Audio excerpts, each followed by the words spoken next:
everyone. I just want to wish you all a very happy Easter. I teach Sunday school, and I was trying to get something together for the children that I teach. And I went into the department stores looking for something in the Easter area about Jesus, and it kind of bothered me that everything that I found, that I saw, was mostly about the Easter Bunny and Easter eggs, when all of that is fun and all of that is fine, but the main reason is about Jesus and the story of Jesus. So what I found was really neat. This is resurrection eggs, and this is a way to tell the story, to teach the children or to teach other people the story about Jesus and Easter. Okay, in egg number 1, we've got John 12:3. It says, "Then took Mary a pound of ointment of spikenard, very costly, and anointed the feet of Jesus, and wiped his feet with her hair, and the house was filled with the odor of the ointment."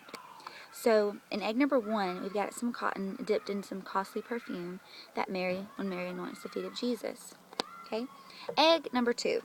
This is where Judas was paid to betray Jesus. Matthew 26:14-15 says, "And the one of the 12, called Judas Iscariot, went to the chief priest." So this is where he is negotiating with them to betray Jesus. And he said unto them, "What will you give me, and I will deliver him to you?"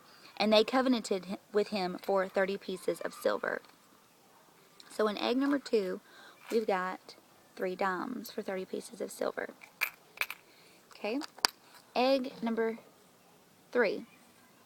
This is where the guards mock Jesus for being the king of the Jews. Matthew 27:28 says, "And they stripped him and put on him a scarlet robe." So this right here is a little piece of cloth, and it's purple for the robe that they mocked him with. Okay. Egg number 4. This is where a crown of thorns was placed on Jesus' head. John 19:2 says, "And the soldiers plaited a crown of thorns and put it on his head, and they put on him a purple robe." So these are some, in egg number 4, we've got some thorns that we've got off of a rose bush that they placed on his head.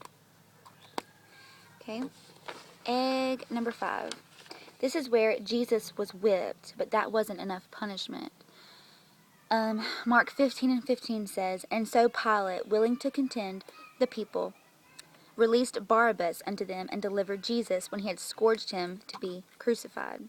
So this right here in egg number 5 is a piece of a leather shoelace where they whipped Jesus. Egg number 6.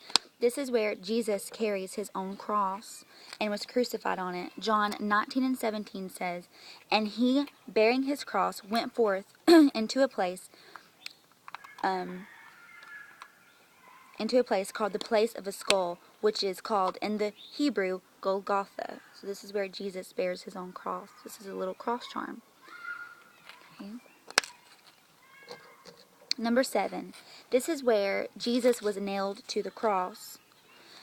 John 19:18-37 says, "Where they crucified him, and 2 other with him on either side, and Jesus in the midst. And again the scripture saith, They shall look on him whom they pierced." So in egg number 7, I've got 4 nails where they nailed him to the cross. Okay. Egg number 8. This is where the soldiers gambled to decide who would get Jesus' clothes. Matthew 27:35-37 says, "And they crucified him, and parted his garments, casting lots, that it might be fulfilled which was spoken by the prophet. They parted my garments among them, and upon my vesture did they cast lots. And sitting down, they watched him there, and set up over his head an accusation written, This is Jesus, the King of the Jews." So this right here is a dice in egg number 8. This is where the soldiers gamble to see who would get Jesus' clothes. Okay. Egg number 9. This one is where the soldiers pierced Jesus' side to make sure he was dead. John 19:33-34 says, "But when they came to Jesus and saw that he was dead already, they brake not his bones. But one of the soldiers with a spear pierced his side, and forthwith came there out blood and water." So in egg number 9, we've got a toothpick. This represents the spear that they pierced his side with. Okay, egg number 10. This is where Jesus was buried in clean linen cloth and buried in the tomb.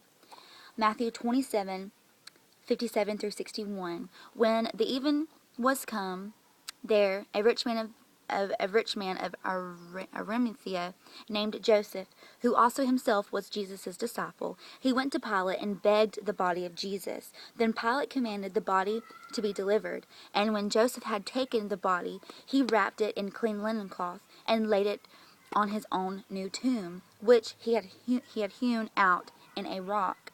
And he rolled a great stone to the door of the sepulchre, and departed. And there was Mary Magdalene and the other Mary sitting over against the sepulchre. So in egg number 10, this is the linen cloth, piece of linen cloth, that Jesus' body was wrapped in. Okay, egg number 11. Egg number 11, this is where the stone was placed in front of Jesus' tomb, and it was rolled away by an angel. Matthew 28:2 says, And behold, there was a great earthquake, and for the angel of the Lord descended from heaven and came and rolled back the stone from the door and sat upon it. So in egg number 11, this is a rock that, this was the stone that was rolled away from the tomb. And egg number 12, this one is my favorite because this is where Jesus is alive and the tomb is found empty. Jesus rose from the dead. Matthew 28:5 through 6 says, And the angel answered and said unto the women, Fear not ye, for I know ye seek Jesus, which was crucified. He is not here, for he is risen. As he said, Come and see the place where the Lord lay. So egg number 12 is an empty tomb. So, we are so blessed about the resurrection. For a while, I didn't understand, why Jesus had to die such a painful death. But, through every blood stripe that he took, through every pierce of the crown of thorns that was placed on his head was for our healing. Jesus looked death in the face. And he overcame death. He overcame the grave. He went down to hell and took the keys to death, hell, and the grave. And it says in the Bible somewhere, it says, "O grave, where is thy victory? O death, where is thy let's see. It says, Death, where is thy sting? O grave, where is thy victory? Through Jesus Christ, the dead are raised and the sick are healed. Miracles will happen. Broken hearts will be mended. The devils who torment people will be cast out. Through the death and resurrection of Jesus Christ, he now holds the keys to death, hell, and the grave. The people that are prisoners to bondage, they will be set free. Divine healing and divine deliverances will happen. This is the best story of all time, and there is no greater story, and there is no greater love than for a man to lay down his life for his friends. And Jesus overcame the death, and through him, so will we. Jesus is the resurrection and the life. So at times when I miss my daughter, I think, I miss her, and but our loved ones that have gone on, they may be asleep, but Jesus, through Jesus, they will rise again, and we will see them again. So this isn't the end. This is just, the Bible is to be continued, and the stories are. So, I'm just so blessed that I serve a living God that came back to life, and He holds the keys to death, hell, and the grave, and the sick will be healed, and the dead shall raise at the sound of Jesus. The chains will break, and miracles will happen, and that's great, So I love the Lord with all my heart, and y'all just pray for me that the Lord will continue to bless my children's ministry, and any other way that I can tell people about Jesus, I will. So happy Easter.